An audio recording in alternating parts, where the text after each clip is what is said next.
Shubhangi Satam. I am MD in Ayurveda and I'm from Mumbai. I'm going to talk about the topic of Ayurvedic food.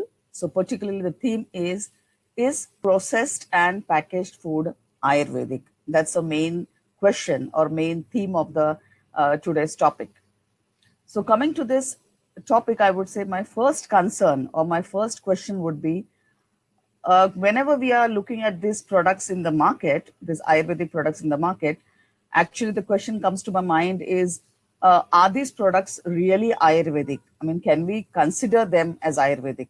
So sometimes if I look at the composition, I see it in this way that maybe in the entire composition, only one or two ingredients are actually from Ayurveda, and the rest of the ingredients are maybe, I would say, they are just normal ingredients, which could be Ayurvedic definitely, but we do not have so much of benefit what we can say that it is an entire product can be an Ayurvedic food product.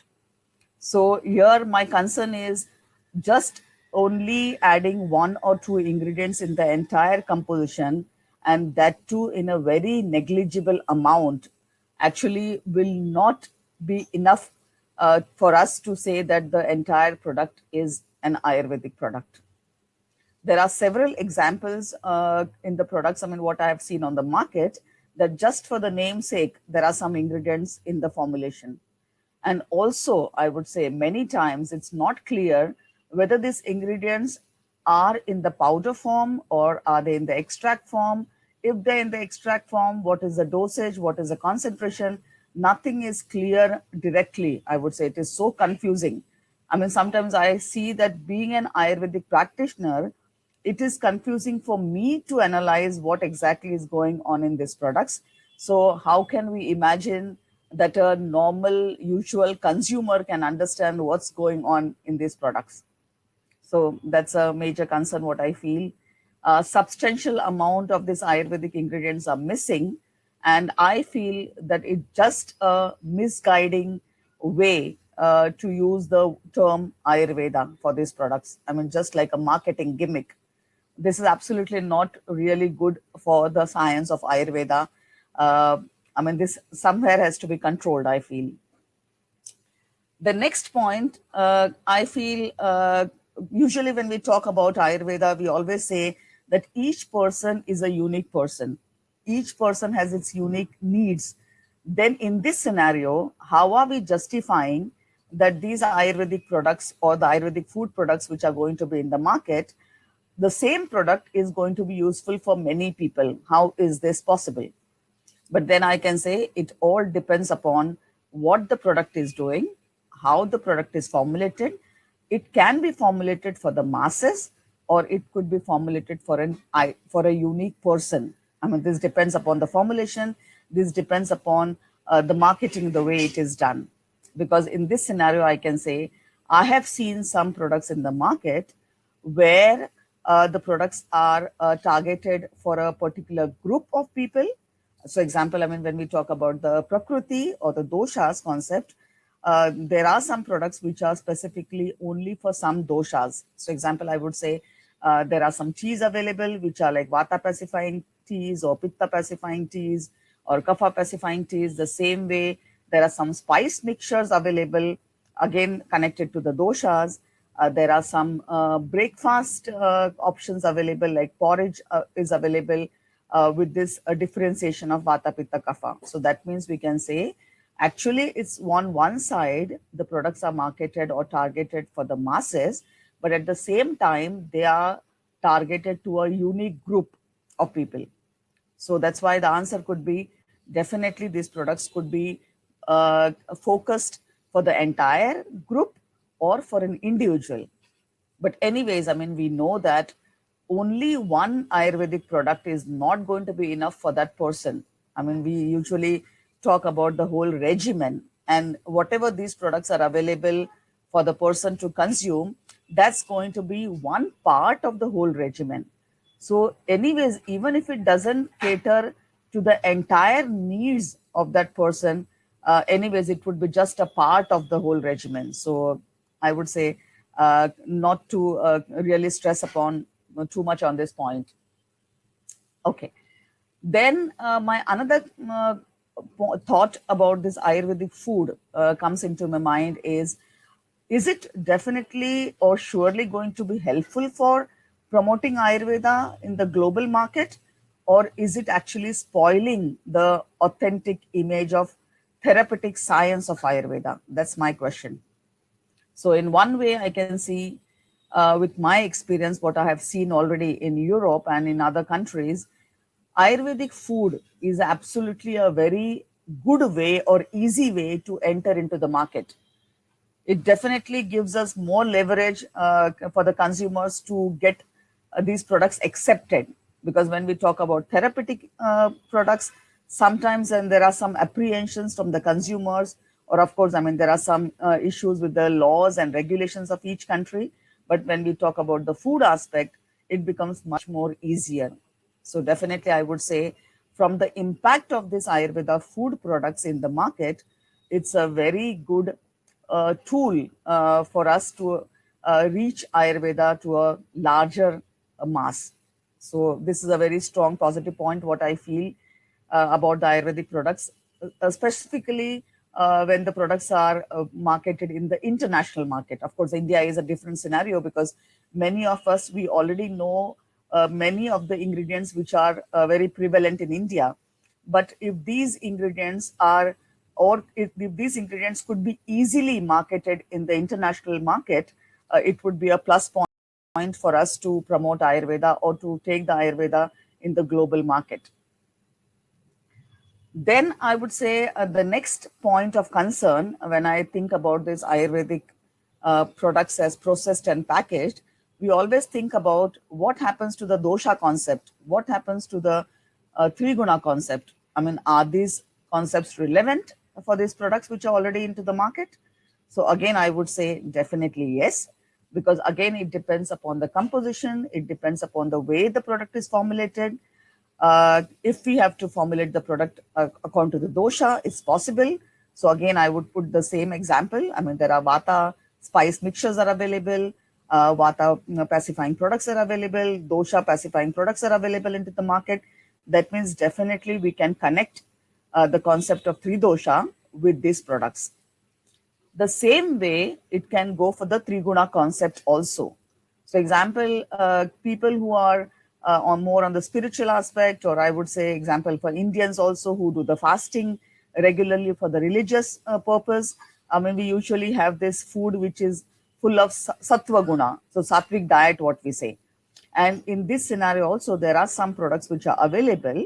I would say, example, I mean, these chikkis, like the bars, what we say, with sesame seed or jaggery or peanuts, these are definitely with the sattva guna.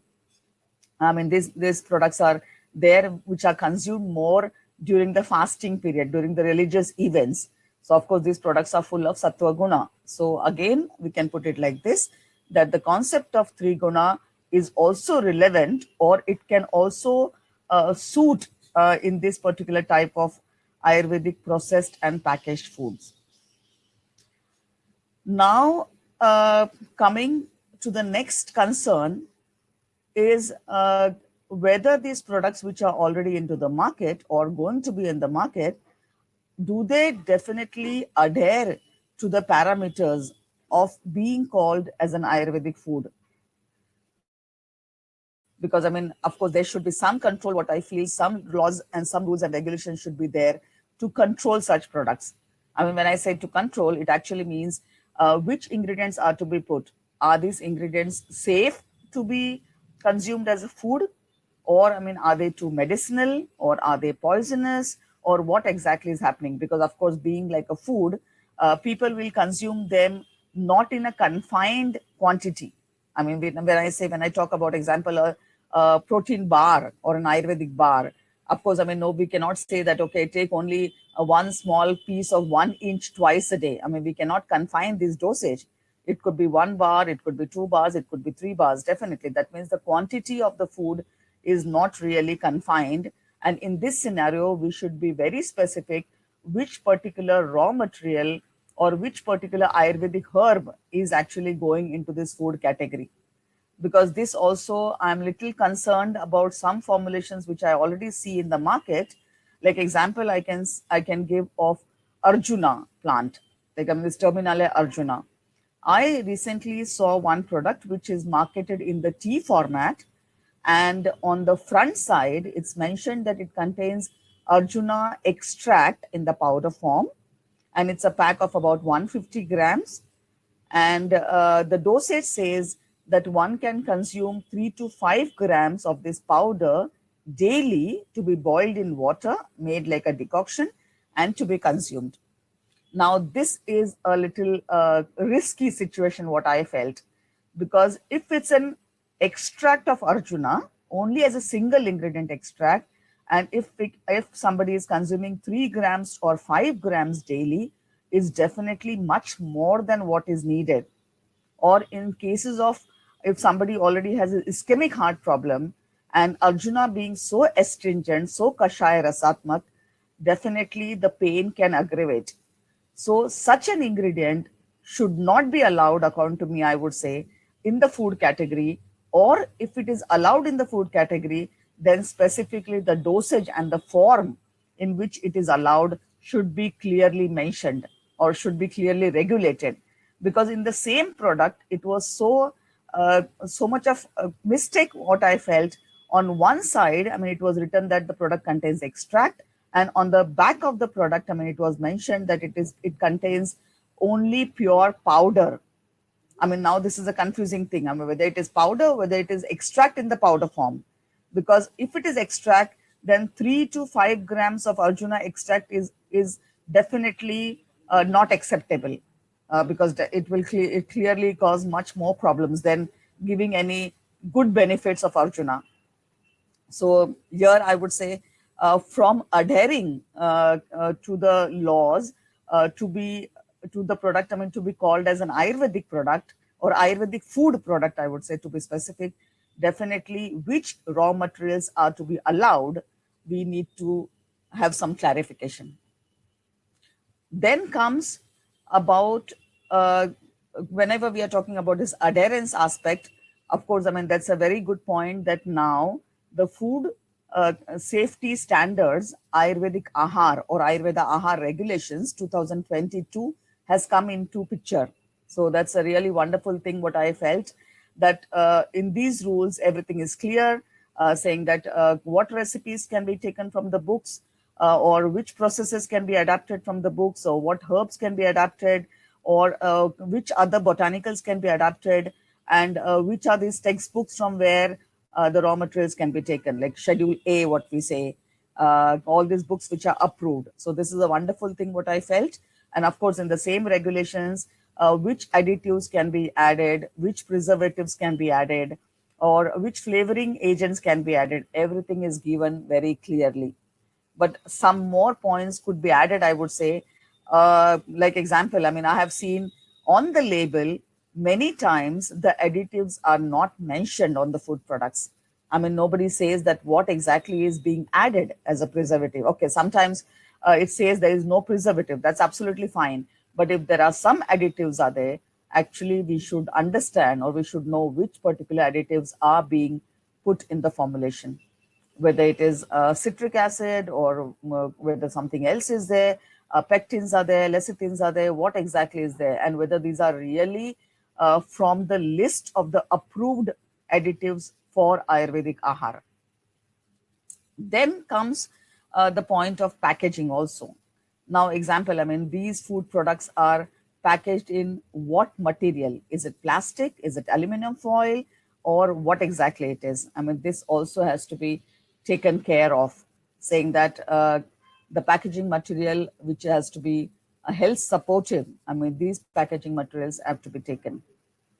Then the next point, what I felt of concern of these formulations were, it was about the formulation or the ingredients which are put together while developing a product.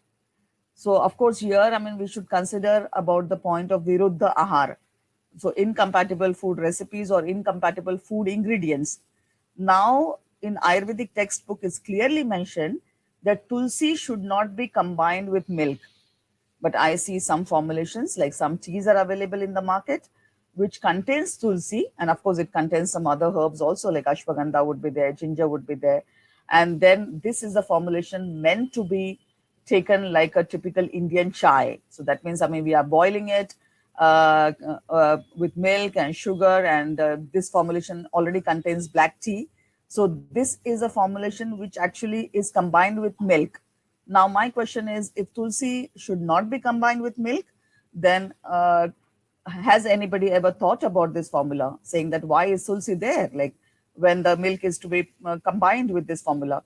Or maybe because there are some other herbs also included along with tulsi, it's not that much of a major problem. Of course, this point also has to be considered.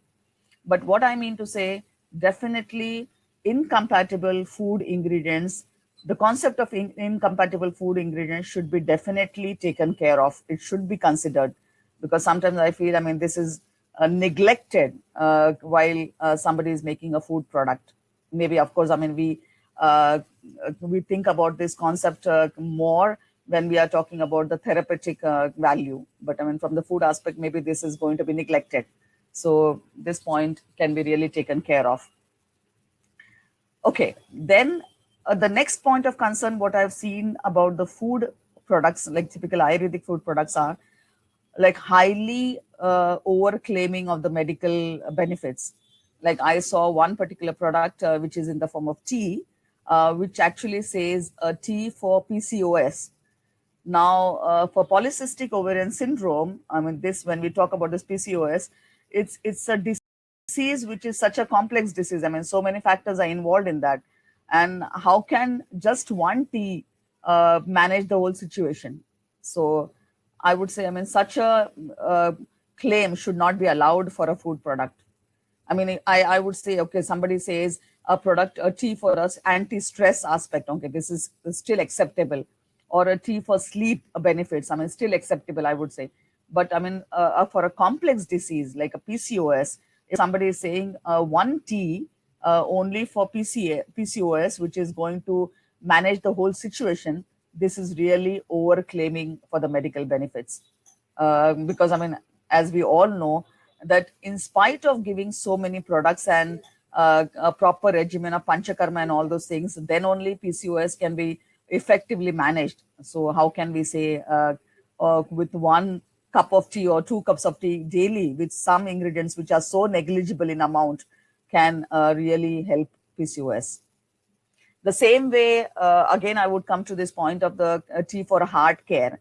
Again, I mean, Arjuna was there in the formulation and claiming very high, saying that this Arjuna tea will improve the blood circulation of the cardiac muscle.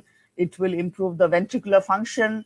Now, these are all high claims, what I feel, for the tea. Like, of course, I mean, when it's a particular product is there in a proper extract format, in a proper dosage format, in a therapeutic value, therapeutic level, then of course we can make high claims, or we can make the claims according to the clinical trials or what clinical results what we have seen. But making these claims only for a food product is actually misguiding the population, what I felt. Okay, then when we talk about the adherence of these food products, I mean, I can say it would be nice to connect these points to our Ashtavidhi Ahar Visheshayatan, what we say. Like when we talk about this 8 factors, in this, I mean, we talk about the first factor as the nature of the raw material itself. That means the Prakriti.